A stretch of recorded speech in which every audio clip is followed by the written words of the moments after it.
It's been a busy week for Payday given the news of Almir Listo's retirement. A man who's been with Starbreeze, formerly Overkill, for beyond a decade at this point, his presence at the head of the community as global brand director will truly be missed. At the very least, we've gotten a little bit of good news in the form of Smash and Grab. It's a new heist type that'll be coming out on Wednesday, meant as a way to assist in onboarding newer players with fast-paced, touch-and-go crime gameplay. But what is there for the heisters who are beyond Infamy 10? While we know there's another new heist far along in development, I think I speak for a lot of fans when I say there's a real fear that content gaps like the ones between Party Powder and First World Bank will sink this game long before Project Baxter ever sees the light of day. Experience-based leveling, overskill, and even Armor 2.0 have been amazing steps in the right direction for this game becoming as fun and replayable as it was meant to be on launch, but something is missing. You can add toys to the sandbox, but it's still the same sand. So how do we add new sand to the box? Well, while reading the blog post about Smash and Grab, I was reminded of another post-launch game mode in the Payday franchise, Crime Spree. Added back in 2017 during the Search for Kento event, Crime Spree was a way to keep heisting fresh. You start with a rating of 0, 20, 40, or you can return to the highest rank you've ever hit, depending on the amount of Continental coins you put in at the beginning. Not only does this rating determine your rewards, but also the increasing difficulty, as hitting certain milestones with your rating prompts you to insert additional modifiers, like shield units bouncing your projectiles back at you, or in stealth, a certain amount of civilian kills immediately causing the alarm. This difficulty and reward increases just keep ramping up until you cash out or crash out and everybody goes to prison. In a very broad sense, it's a roguelike mode in terms of kind of dungeon crawling random generation, but since there's nothing stopping you from just using whatever loadout you want so long as you have the levels to use it, you're just playing the game. It got me thinking though, if Smash and Grab is a clever way for Starbreeze to reuse content in a way that breathes new life into the game, high art gallery heist from Payday 2, what would a modern version of Crime Spree look like? Here's my pitch. The fundamentals of it wouldn't change, you would just be continuing to do heists, increasing your rating and increasing difficulty until you eventually go into custody. As they say, if it isn't broke, don't fix it, and just playing a bunch of heists, that's the whole point of Crime Spree, baby. But what would I make different? The definitive first change I would make is with the level selection.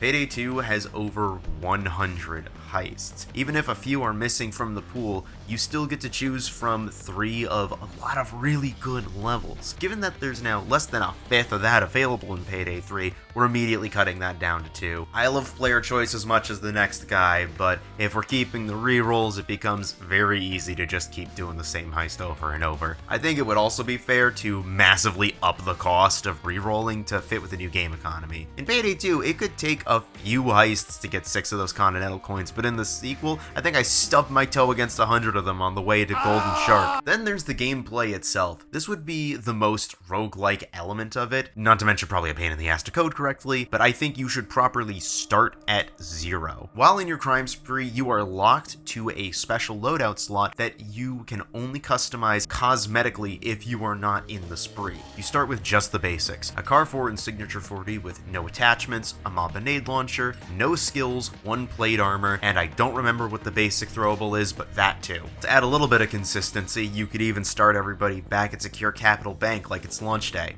And the servers are working. For completing the mission, you're not only rewarded with the expected increasing pool of loot for when you cash out, but also a special armory drop courtesy of one of our NPC allies. Maybe you get a new throwable to use thanks to Gage. Maybe Satagi makes it so cash fills the objective meter faster. Maybe Bile gives you access to one of the other overskill weapons. Heist completions is also how you would earn your skill points. Maybe you only get a selection of skill lines to choose from after any heist to make things more interesting, forcing you to tailor your loadout around what luck has in store for you. Since you'd only be able to use this loadout in your crime spree for as long as you haven't cashed out or lost, I think you should also have access to all the DLC if you randomly get it. In the same way that the story mode for Payday 2 gave heisters a chance to try DLC missions they didn't own, you should be able to use any gun and play any heist you don't have. After all, you can play the smash and grab of Boys in Blue totally free. It's not out of the question as something that Starbreeze could allow. Imagine being someone someone who hasn't spent anything beyond getting the game on sale, having a chance to start wielding the sociopath bat. It's not only an injection of fun, but it is a way to give players a taste of power that sells them on the DLC. This is an offhand reference, but a long time ago in Dead by Daylight, one of the offerings that was available before they retired it was the Splinters. It allowed you to spend one match playing as any DLC character so long as you had their corresponding Splinter, but without any perks or add-ons. It's essentially a demo, and it is awesome for letting players like try out these characters and see, do I want to buy this character from this franchise I like, or do I actually not like their gameplay at all? From there, it's really just a matter of balancing. I mean, to add a bit more spice, additional objectives could also be set up, like maybe on No Rest for the Wicked's Quant's lockbox, you get it in a certain amount of tries, you get an extra option from whichever NPC is offering you a choice at the end of that heist. Maybe you could continue nerfing ammo drops. Maybe you could make certain timer objectives tighter, like the 99 boxes bags. Hell, you could use some pseudo permadeath and make all broken armor plates permanently damaged losses that aren't replenished between jobs. Obviously, you could still fix them with the armor bag, but it's not an immediate refresh on the next heist. I can only imagine how interesting challenge runs could become if there was a greater risk that came to playing recklessly. Seeing Crime Spree in the modern day revamp, seeing a modern day revamp of Crime Spree in Payday 3 is something that I've genuinely been thinking about since launch, and I think it holds a lot of potential for becoming a very fun roguelike mode, because I know in the past few years, and I'm saying this as a super biased fan of roguelikes, a lot of developers have added roguelike modes to their games with the popularity of things like Hades. Obviously, the genre has been around for a very long time with stuff like Binding and Isaac, but you can't deny big companies have understood that that sense of replayability is something that draws players in.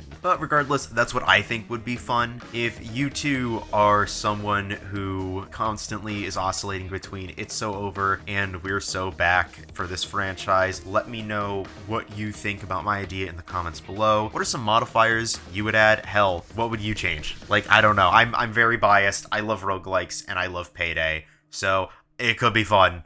I would play it a lot more if this mode was in. Thank you everybody for watching. Tschüss, good night, puss everybody. Bye-bye.